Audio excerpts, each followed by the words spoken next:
दोस्तों, अमेरिका की Jeffrey Epstein file तो आपने देख ली, जहां पे छोटी छोटी बच्चियों के साथ दुष्कर्म किए गए, उनका मांस खाया गया। कितनी घृणित बात है ना। ऐसी ही एप्स्टीन फाइल अपने भारत में भी है, और उसका नाम पता है क्या है? इसको कहते हैं ब्राह्मणों की एप्स्टीन फाइल। इस एप्स्टीन फाइल को मानने वाले कौन है? ये अनिरुद्धाचार्य जैसे रांडिया पाखंडी, और ये शंकराचार्य जैसे, और ये प्रेमानंद जैसे, ये मानते हैं इनको, मनुस्मृति को अपना संविधान कहते हैं। मनुस्मृति जलाने वाले लोग केवल बेचारे मूर्ख हैं। भाई मनुस्मृति में गलत क्या है? कि जो मनुस्मृति को नहीं पढ़ता और जलाता हो तो मूर्ख है। क्या गलत लिखा है? अब दिखाते हैं आपको, देखो क्या गलत लिखा है इसमें। ये देखो मनुस्मृति, इसके 9वें अध्याय में लिखा हुआ है 30 वर्ष की उम्र का वर और 12 वर्ष के उम्र की सुंदर कन्या एवं 24 वर्ष उम्र का वर 8 वर्ष की कन्या के साथ विवाह करे। ब्याह कर दे 8 वर्ष की। 8 वर्ष की लड़की के साथ 24 साल के लड़के की शादी हो सकती है? 8 साल में तो खेलने कूदने की उम्र होती है, और उस बच्ची के साथ कुकर्म करने की बात कर रहे हैं ये। और ये कहते हैं कि क्या गलत लिखा मनुस्मृति में, नकली ब्राह्मण पाखंडियों की एप्स्टीन फाइल।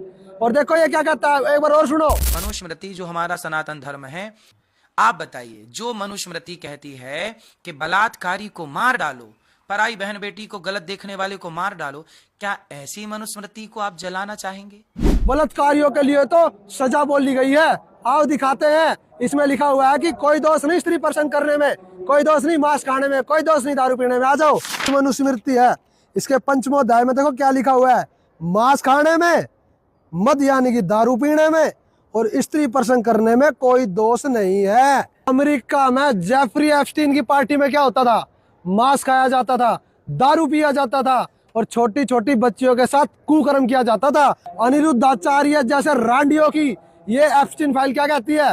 दारू पीने में कोई दोष नहीं, स्त्री प्रसंग करने में कोई दोष नहीं, और मांस खाने में कोई दोष नहीं, और 8 साल की बच्ची के साथ शादी करने में कोई दोष नहीं। ये तो करना चाहिए। तो ये है पाखंडी। अगर इस मनुस्मृति के हिसाब से चलोगे तो आप राक्षस कहलाओगे, राक्षस। क्योंकि छोटी बच्चियों के साथ दुष्कर्म करना राक्षस का काम है, मांस खाना राक्षस का काम है, दारू पीना राक्षस का काम है। ये सनातन की नींव नहीं, ये सनातन के नाश की जड़ है। तो आपसे प्रार्थना करना चाहूंगा, अगर आप अपने असली आदि सनातन की तरफ लौटना चाहते हो ना, तो यूट्यूब पे सर्च करो संत रामपाल जी महाराज, और जानो अपने असली सनातन वेद को, जानो अपनी असली सनातन सूक्ष्म वेद को, और जानो अपने असली कबीर भगवान को, जो संत रामपाल जी महाराज के रूप में आए हुए हैं, जो सभी पर दया और करुणा रखते हैं। सत साहिब।